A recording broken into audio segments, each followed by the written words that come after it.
களைகட்டிய தேர்தல் பிரச்சாரம். தமிழக வெற்றிக் கழகத்தின் சார்பில் திரளான மகளிரணி நிர்வாகிகளுடன் உத்திரமேரூரில் தீவிர ஓட்டு சேகரிப்பில் ஈடுபட்ட தாவேகாவினர். தமிழக சட்டமன்ற தேர்தலை முன்னிட்டு உத்திரமேரூர் பகுதி மக்களிடம் தாவேகா வேட்பாளர் முனிரத்தினம் விசில் சின்னத்திற்கு வாக்குகள் கேட்டு கட்சி நிர்வாகிகளுடன் தீவிர பிரச்சாரத்தில் ஈடுபட்டார். தாவேகா தலைவர் விஜய் அறிவுறுத்தலின்படி தொகுதி மக்களை நேரடியாக சந்தித்து தீவிர வாக்கு சேகரிப்பில் ஈடுபட்டு வருகின்றனர்.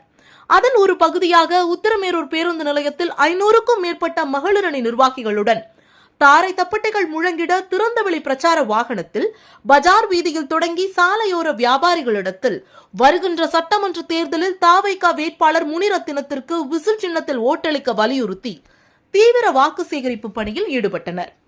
தாவேகா வேட்பாளருடன் உத்திரமேரூர் நகர செயலாளர் பிரசாந்த், தேர்தல் பணிக்குழு பொறுப்பாளர் சீனிவாசன் உள்ளிட்ட தாவேகா கட்சியின் நிர்வாகிகள் திரளாக கலந்து கொண்டு உத்திரமேரூர் பேருந்து நிலையத்தில் துவங்கி சாலையோரங்களில் உள்ள பூக்கடை, பழக்கடை, துணிக்கடை, இறைச்சிக்கடை, உணவகங்கள், டீக்கடை வியாபாரிகளிடம் விசில் சின்னத்திற்கு வாக்களிக்க வலியுறுத்தி ஓட்டு சேகரிப்பில் ஈடுபட்டனர். அப்போது மகளிரணியினர் வாக்காளர்களை கவரும் நோக்கில் தங்களது கட்சியின் சின்னமான விசில் ஊதியபடி மகளிரணி நிர்வாகிகள் ஆடல் பாடலுடன் அனைத்து வீதிகளிலும் பட்டாசுகள் வெடித்தபடி ஊர்வலமாக சென்று வாக்கு சேகரிப்பில் ஈடுபட்டனர்.